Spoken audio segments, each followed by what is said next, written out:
자, 이렇게 되면서 공수처를 만들 당시에 빚어졌던 논란이 다시 수면 위로 떠올랐습니다. 출범 10달을 맞은 공수처가 그동안 어떤 성과를 냈는지 그리고 어떤 문제가 있었는지 최원희 기자와 따져보겠습니다. 자, 최 기자, 이번 경우만 보면 손준성 검사 영장 청구 과정에서부터 수사의 기본이 의심스럽다 이런 논란이 있었죠. 네, 그렇습니다. 공수처는 체포영장이 기각된 지 사흘 만에 구속영장을 청구했습니다. 손 검사가 소환 조사에 응하지 않는다며 체포영장을 청구했던 건데 법원은 이를 받아들이지 않았죠. 그런데 아예 피의자 조사도 없이 바로 구속영장을 청구하는 사례는 굉장히 이례적이고 통상적인 수사 절차에 맞지 않는다는 게 법조계 중론입니다. 검찰에서도 그렇게 안 하죠. 충분히 소환해서 조사를 한 다음에 구속영장을 쳤어야죠. 수사권을 어떻게 보면 남용하는. 자, 그리고 이 이전에 압수수색 과정에서도 적법 절차를 어겼다는 논란이 있었고요. 네, 지난달이었습니다.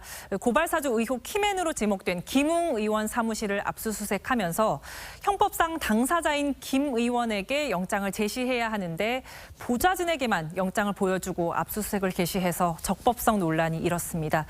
또 김 의원이 사용하지도 않은 보좌진 PC까지 압수수색하려 했고요.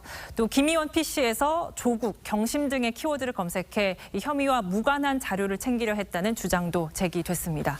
자, 이번도 이상한 일이 많습니다만 출범 초기에 이성윤 서울중앙지검장을 관용차로 모셔가서 몰래 조사했다는 논란도 있지 않았습니까? 네, 그렇습니다. 지난 3월이었습니다. 김진욱 공수처장이 김학의 전 차관 불법 출국 금지 의혹 사건 피의자인 이성윤 지검장을 공수처 청사에서 만나는 과정에서 벌어진 일입니다.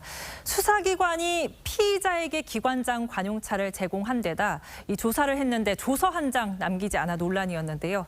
면담 겸 기초조사라고 했지만 과연 어느 피의자가 수사기관 기관장과 면담을 할 수 있냐 이런 비판을 낳기도 했습니다. 자, 반면 수사 성과가 딱히 기억나는 건 없는 것 같은데 이렇게까지 해서 어떤 성과가 있긴 했습니까? 공수처가 1호 사건으로 택했던 조희연 서울시 교육감의 해직교사 특별 채용 의혹이 있습니다. 교육감에 대해선 공수처가 기소권이 없는데 이미 감사원이 고발했던 사건이라 이 정치적 부담이 적은 쉬운 사건을 골랐다는 비판이 있었습니다. 공수처는 넉 달의 수사 끝에 자문기구의 기소 의견을 받아 검찰에 기소를 요청했습니다. 예, 일단 여기까지만 보면 공수처가 왜 있는지 모르겠다는 말을 들어도 할 말이 없을 것 같군요. 예, 최원희 기자 잘 들었습니다.